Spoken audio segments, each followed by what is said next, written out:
Hello, everyone, and welcome back to Locked On Flames. The Flames are now 4-1-0 after completing the 3-goal comeback in overtime against the Carolina Hurricanes, thanks to Tyler Toffoli. You're Locked On Flames, your daily podcast on the Calgary Flames.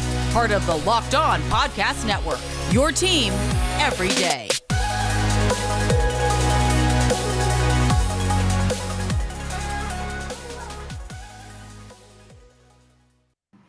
Hello, everyone, and welcome to Locked On Flames. I'm your host, Jess Belmosto, and thank you so much for joining me in a Monday edition of Locked On Flames. And make sure that you're subscribed to Locked On Flames wherever you get your podcasts. I'm here for you 5 days a week, Monday through Friday, and of course, where you can find the show wherever you get your podcasts and on YouTube as well. And before we jump into the game recap, I do want to kind of clear the air. Sort of, if you've spent any time on the internet this weekend, you would know that there was a clip that went very viral from the Golden State Warriors show here at Locked On Network, at the Locked On Network. And I just want to say that I wholeheartedly disagree with everything that they've said. I believe that, the Locked On Network prides itself on being a podcast for the fans. It's something for, it's for the fans, by the fans, and that's kind of been the policy for the motto for as long as I've been here, and it's quite disheartening to hear the show, one of the larger shows on the network, kind of talk down to people who aren't credentialed or that have fans on the show or their friends on the show that are very knowledgeable in the sport. And I just want to say that Locked On Flames is, again, by the fan, for the fans. And there are some really exciting things coming up for us here at Locked On Flames, and I look forward to it. Whether you're credentialed or not, you are still a valid content creator, and your worth does not, tie into how connected you are in the industry or how many downloads you get. I think that is something that is so silly and very, very goofy to put all of that, to die on that hill. And I'm very sorry if that was kind of rambling. I just don't understand why someone would say that. But anyways, let's talk about the Flames. 3 minutes into this thing, right? Tyler Toffoli, holding out for a hero, secured the Flames 2 points in the overtime game winner against the Carolina Hurricanes. The fight to get there was not easy. If you watched the game, you're probably nauseated. I got home from work like 20 minutes into the game. That's a lie. It was like closer to like the middle of the first period, I guess. And I was just very concerned, to say the least. The Flames fell behind early, and, it was just not something you want to see, especially against a very competitive team like the Carolina Hurricanes. You have to think about, okay, if we want to win, they fell behind 2-0 2-0, and then you have to think like, okay, like we need to score 3 goals to win. And that's not always easy, especially when you have already fallen behind by 2 goals and you're not scoring any. So you can talk about Markstrom all you want, and we're going to talk more about him coming up in the show, but I don't think that we need to focus on his ability to stop the puck. I think that some of this does reflect on Rasmus Andersson. He had a very rough first period, and, Kadri was able to bail him out along with Brett Ritchie. And my God, Brett Ritchie must have been listening to this show and said, I'll show her, right? That's how this works. But I don't think that it's necessarily something that we need to put too much energy into and start to worry. it's a game in October. And, of course, every point matters along the way, but I feel like October is again, a trial month. You're shaking the cobwebs off. You're figuring yourself out. This team has a pretty much new lineup, and they need to just find that chemistry again. They have to figure it out. And there were absolutely moments in this game and the Buffalo game where I was thinking the things I would do for Johnny Gaudreau to be on this team right now still. And that's, and I think a lot of fans are kind of just like, oh, well, he's like miserable in Columbus with like 1 win and like 3 goals. Yeah. And you know what? That's okay. I don't know. There have absolutely been moments where I think the offense has been lacking, and I would love to see a Matthew Tkachuk and Johnny Gaudreau dynamic. I think things for the first line really need to start heating up. And with the Flames having this few-day rest between Saturday and tomorrow's game, I'm hoping that they were able to get some practices in and really figure out some chemistry or something with that top line before things go downhill. But again, we are still in October. There's plenty of hockey to come. And, we just have to shake off these 2 tough games. Obviously the Carolina game wasn't a loss, but that Buffalo game was horrific and something we just never need to discuss, right? Right. Okay, great. I'm glad you're all nodding along in your car or wherever you're listening to this. But again, we're still early in the season. There's plenty of hockey to be played. I don't think that we need to stress too much about it. I'm hopeful for this team as a whole. And it's harder to find that hope when the expectations are high and the team is not meeting those expectations.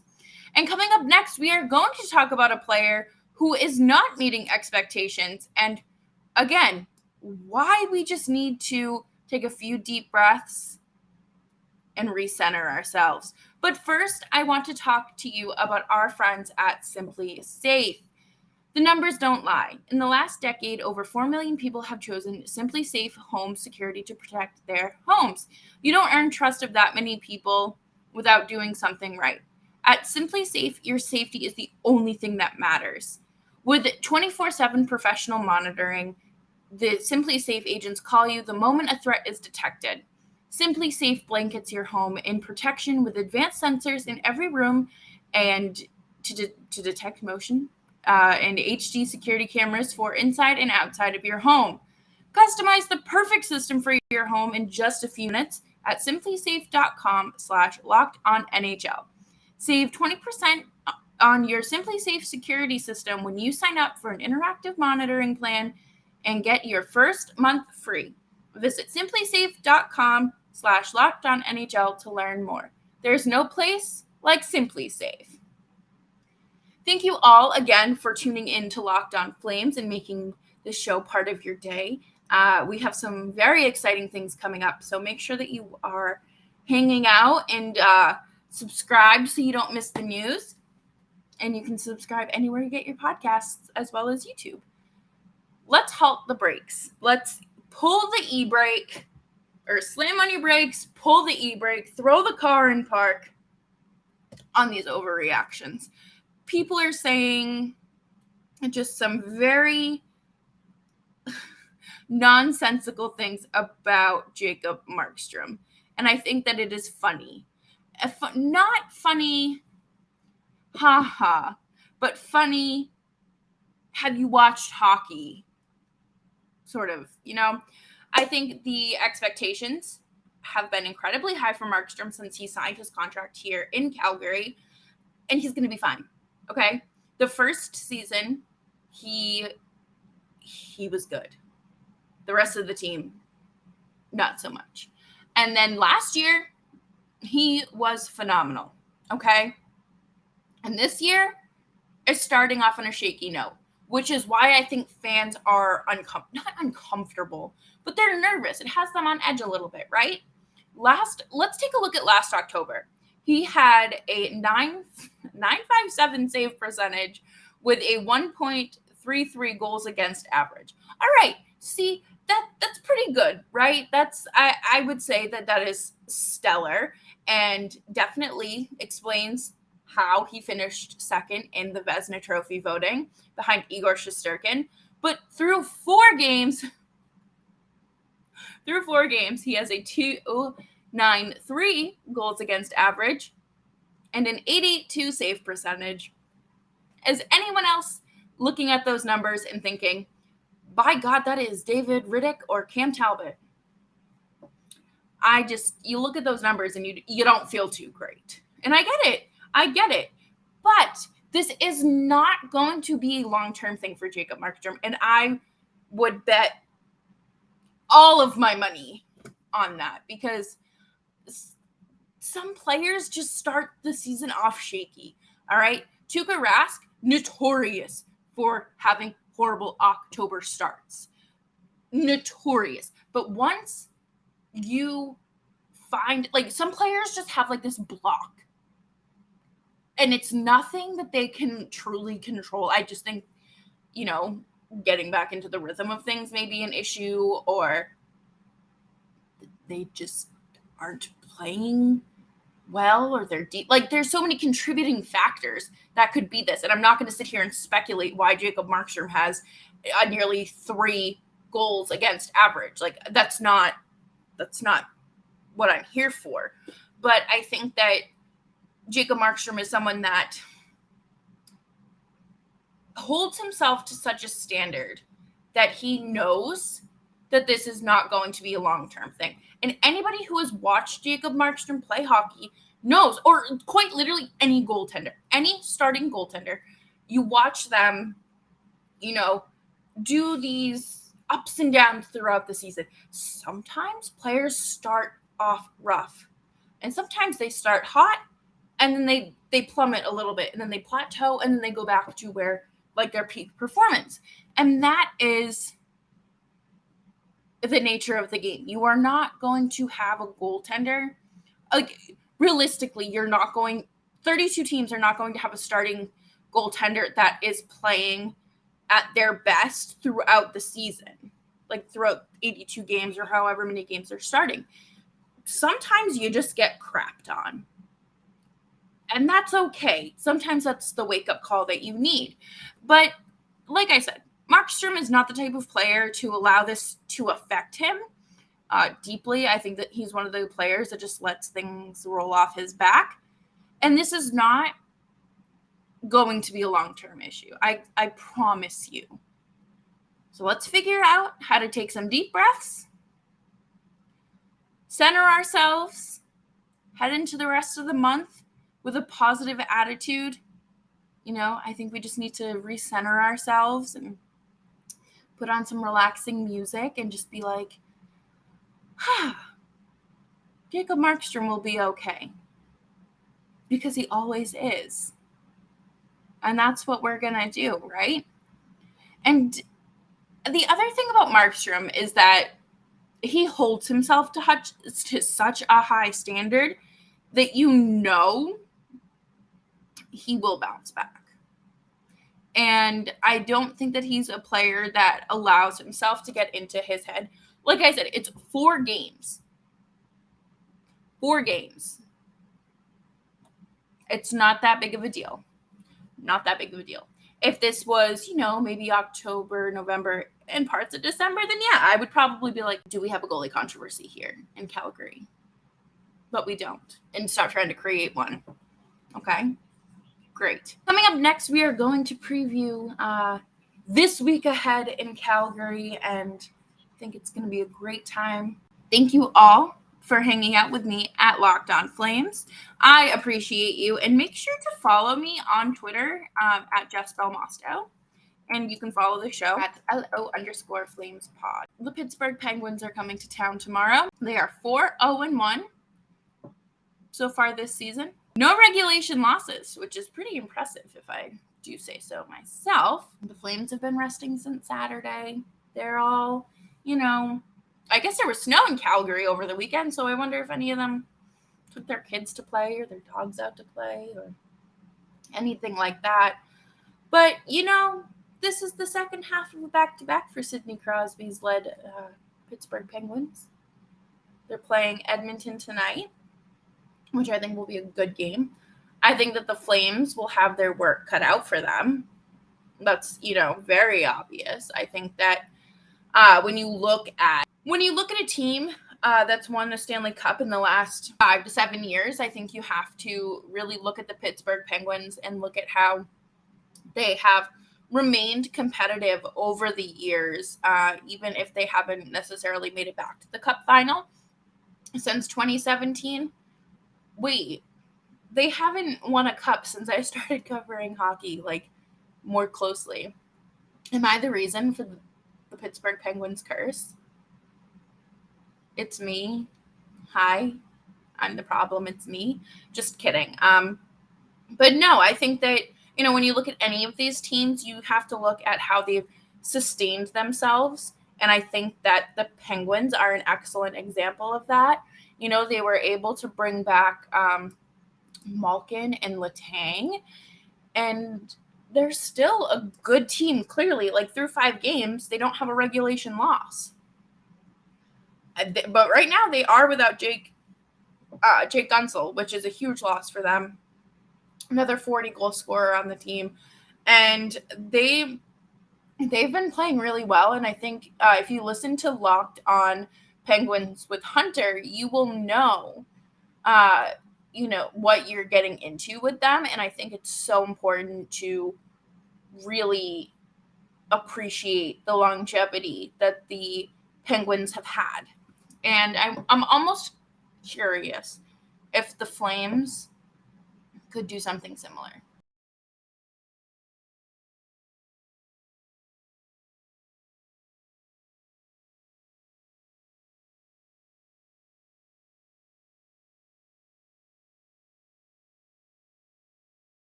When the time comes for them to win the Cup, right? But this week, and like I mentioned, they obviously square up against the Pittsburgh Penguins tomorrow night, and then we are off until Saturday, where the Flames will host the Edmonton Oilers at 8 p.m. Mountain Time, and I am so excited for this. Y'all know that Battle of Alberta is something we take very seriously around these parts, and of course, my friend Brett at Locked On Oilers is always amped up for these games. And what's beautiful is that both of these teams are very competitive.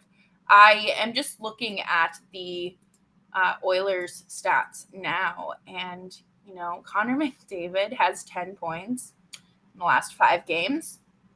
Connor McDavid has 5 goals in the last 5 games. Leon Draisaitl has 6 assists in the last 5 games. Rasmus Anderson is kind of on fire. And while he does need to catch some heat for the silly mistakes he makes, I do think we need to show our little buddy Razzle Dazzle a little extra love. I think that bubble season was rough on a lot of these guys, and I think this is going to be his year. I think it's going to be Dylan Dewey's year. I think, they've got a lot of good things ahead of them. I'm looking forward to this game against Pittsburgh tomorrow. I love when East Coast teams come to town. I think it's just so funny when they get there and a lot of teams or players are just like, yeah, it's really loud here. It's really loud. Stadium is quite literally built on top of you, so I would hope it's loud. And then obviously we're going to talk throughout the week of game recaps. We're going to talk more about Jacob Markstrom. Probably take a peek at Dylan Dubé and his projections for the year. Milan Lucic is finding himself in the headlines again, so we'll dissect that. And of course, Battle of Alberta previews. Who doesn't love a good Battle of Alberta? And thank you for tuning into Locked On Flames. I would not be here without the fans of this show and the opportunities that I have been given and had the doors open for are not possible without you. So thank you so much for tuning in, and I will see you all tomorrow with an official game preview of the Pittsburgh Penguins versus the Calgary Flames.